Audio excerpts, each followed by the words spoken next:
다음으로 이제 첫 번째 동국대학의 민세진 교수님께서 토론을 해주시겠습니다. 네, 안녕하십니까. 좀 전에 소개받은 동국대학교 경제학과의 민세진입니다. 제가 지난주까지 사실 좀 긴 출장이었어가지고 미리 토론 자료를 보내드리지 못해서 되게 그 자료에 실리지 못해서 굉장히 죄송스럽게 생각을 하고요. 예, 그 발표 잘 들었습니다. 사실 재벌 개혁의 필요성에 대해서는 공감하지 않는 분이 없으시리라고 생각이 듭니다. 그리고 지금 이 세미나의 큰 주제인 상생적 기업 생태계 조성이라고 하는 측면에서 봤을 때 그 키워드를 재벌 개혁으로 뽑으신 것도 저는 충분히 이해가 되는 부분이라고 공감을 하거든요. 근데 이제 다만 그러니까 방향성, 방법에 대해서는 이견이 좀 있을 수밖에 없지 않나라는 생각이 들기는 합니다. 이제 김은천 교수님 발표하신 내용 중에 제가 뭐 구체적으로 이거는 반대다라고 하는 것보다는 약간 이렇게 생각해 볼 수도 있지 않나, 좀 다르게 생각해 볼 수도 있지 않나라고 하는 부분이 이제 특히 우리나라의 지배구조에 대한 평가, 그런 관련된 부분인데요. 사실 발표 자료에서 이제 경영권 프리미엄을 이제 영어로 번역을 하실 때 private benefit of control이라고 하셨습니다. 근데 사실 뭐 제가 과문합니다만 그 경영권 프리미엄의 가장 일반적인 표현은 그냥 컨트롤 프리미엄인 것 같고요. 사실 이제 말씀하시기를 경영권 프리미엄 이퀄 사익 편취 규모로 사실 말씀을 하셨는데 그렇게까지 표현하기에는 조금 무리가 있지 않나. 그러니까 만약에 그렇다라고 하면 물론 이제 규모의 차이는 있을 수는 있습니다만 미국에서도 이런 지배권 시장이 굉장히 가장 전 세계적으로 발달했다라고 하는 미국에서 나온 컨트롤 프리미엄이고 표현 자체가요. 그리고 이제 컨트롤 프리미엄은 우리나라에서뿐만 아니라 어느 나라에서도 이런 식의 블록딜이 발생하는 경우에 있는 것으로 알고 있는데 이거 자체를 사익 편취 규모라고 단정하는 것은 좀 무리가 있지 않나라는 생각이 들었습니다.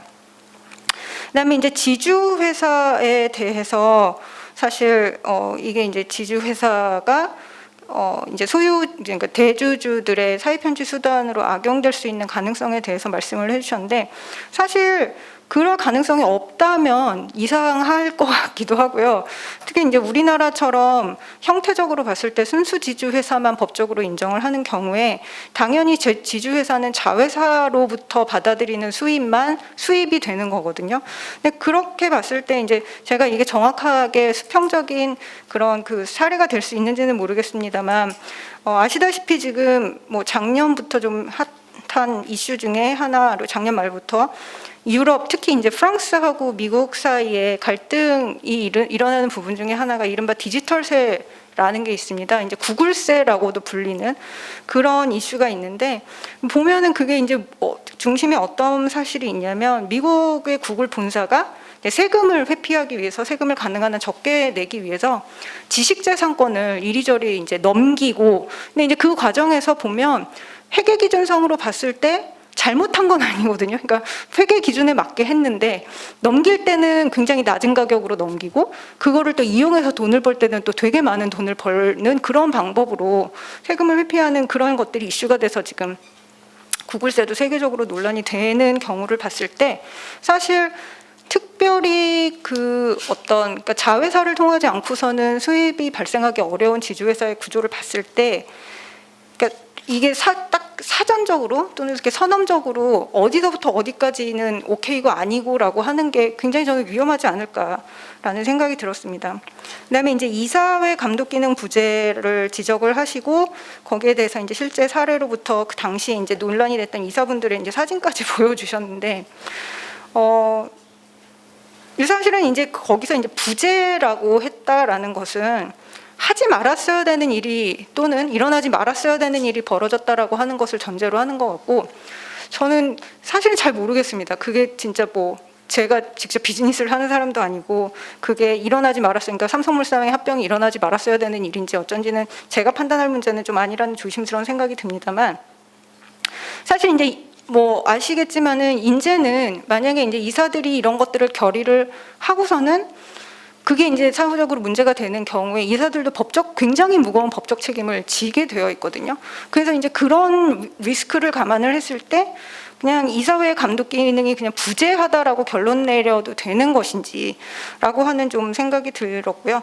또 한편으로는 이제 사회 이사가 이렇게 봤을 때 제 역할을 좀 잘 못하는 것 같다, 기대한 만큼의 역할을 못하는 것 같다라고 하는 차원에서 보면 저는 사실은 이게 이 사회이사 제도라는 것 자체가 되게, 그러니까 기업이 내부적으로 이게 필요하다라고 해서 적극적으로 도입한 게 아니라 이것도 규제상으로 하라고 해가지고 갖추다 보니까 그냥 약간 허울만 갖추는 식으로 운영되어 온 게 아닌가. 그러니까 사실 허울은 이제 이른바 선진국의 외관을 따랐지만 그렇다고 해서 내실이 저절로 따라오는 것은 아니기 때문에 사실 저는 지주회사가 애초에 우리나라에 그러니까 99년도 말에 그 공정거래법 개정을 통해서 들어온 과정이라든지 그렇게 들어온 형태 자체가 굉장히 기형적이라고 생각을 하거든요.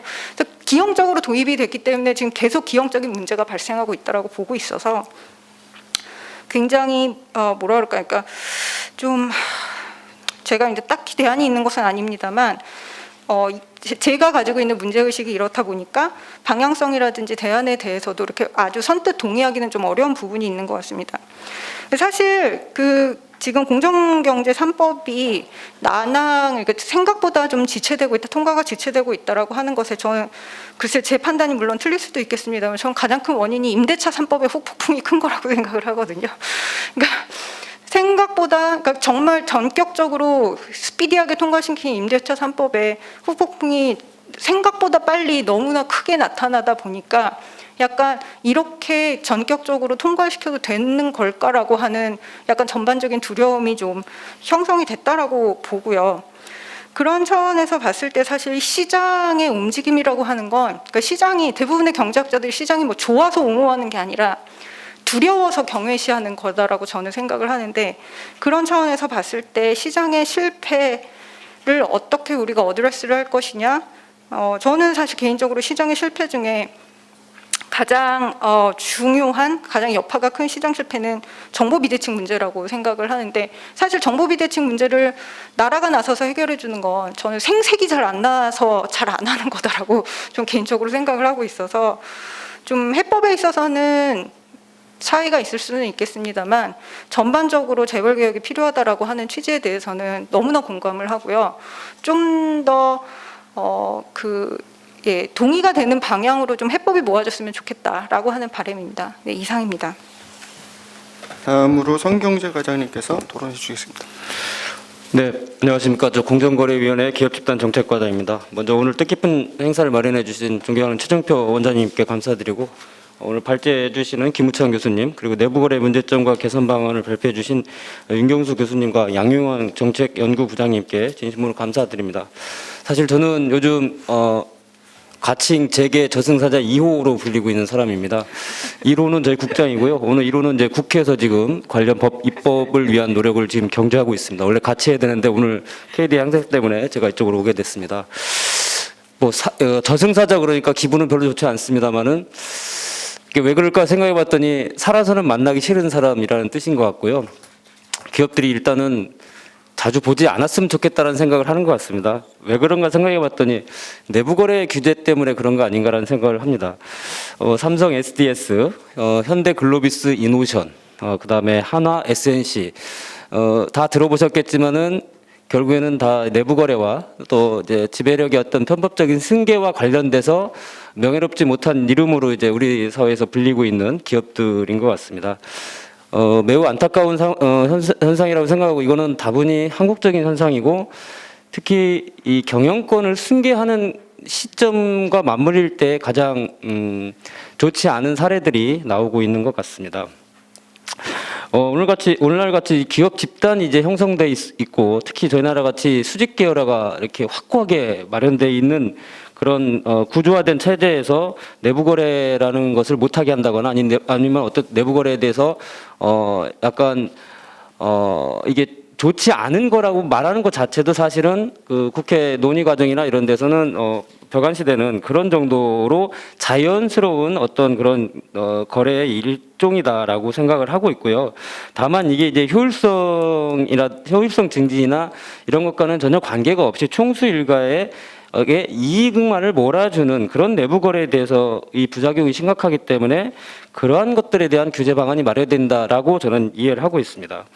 최근 이제 저희 공정위 제가 발표했는데 11월 13일자로 발표한 내부 거래 데이터에 따르면 총수 2세 지분율이 20% 미만인 회사의 내부 거래 비중은 약 12% 정도 되는데 20%를 넘어가는 회사의 내부 거래 비중은 19%가 좀 넘는 것으로 나타나고 있습니다. 아무래도 지배력의 어떤 승계와 관련성이 있지 않나라고 저희는 강력하게 추정을 하고 있고요. 더 심각한 거는 사익편취 규제 대상이든 아니면 사각지대 회사이든 간에 모두 다 수의계약 비중이 95% 이상으로 나타나고 있습니다.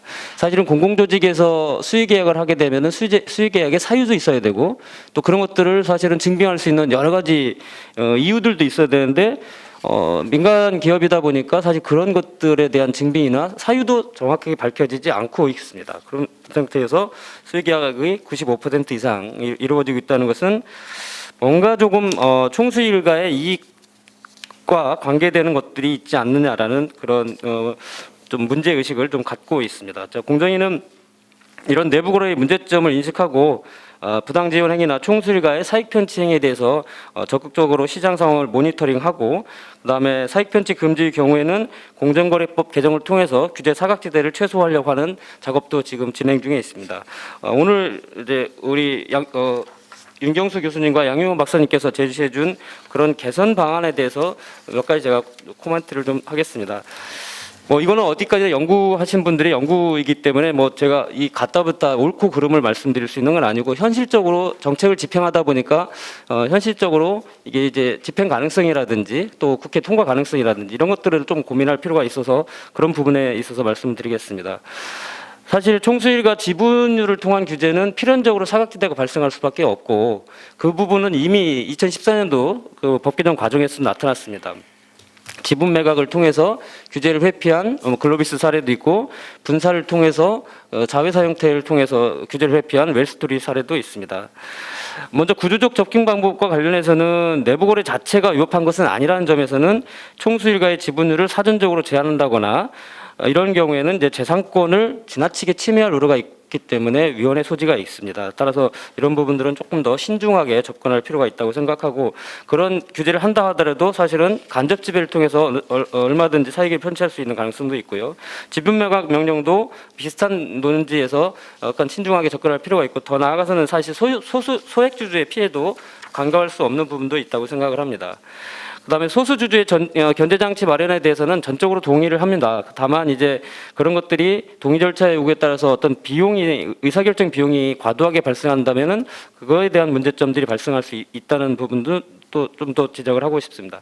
사후 감시에 관련해서는 적극적인 정보 공개를 통해서 그 대규모 내부 거래 제도에 대한 시장 감시를 강화해야 된다는 부분에서는 전적으로 동감하고 저희도 그런 부분에 대해서는 조금 더 강화된 통제를 위해서 정보 공개 항목이라든지 시기, 주기 등을 좀 더 개선할 나갈 방침입니다. 그다음에 사후교육의 효율성 제고 방안 관련해서는 너무 좋은 의견이시고 저희도 사실 지금 현재 그렇게 하고 있습니다. 효율적 내부 거래에 대해서는 저희가 법 집행을 하지 않고 있고 비효율적 부당한 내부 거래에 대해서만 저희의 정책 역량을 집중하고 있습니다. 사익 편취 규제와 관련해서 소수주주의 권익 동의 시에는 규제를 면제하자는 내용과 관련해서는 사실은 소수주주의 권익 보호의 측면에서는 긍정적인 효과가 있을 수 있지만 이 경쟁 질서를 보호하는 측면도 간과할 수 없기 때문에 그것만으로 규제를 면제하기는 좀 어렵지 않겠느냐는 생각을 하고요.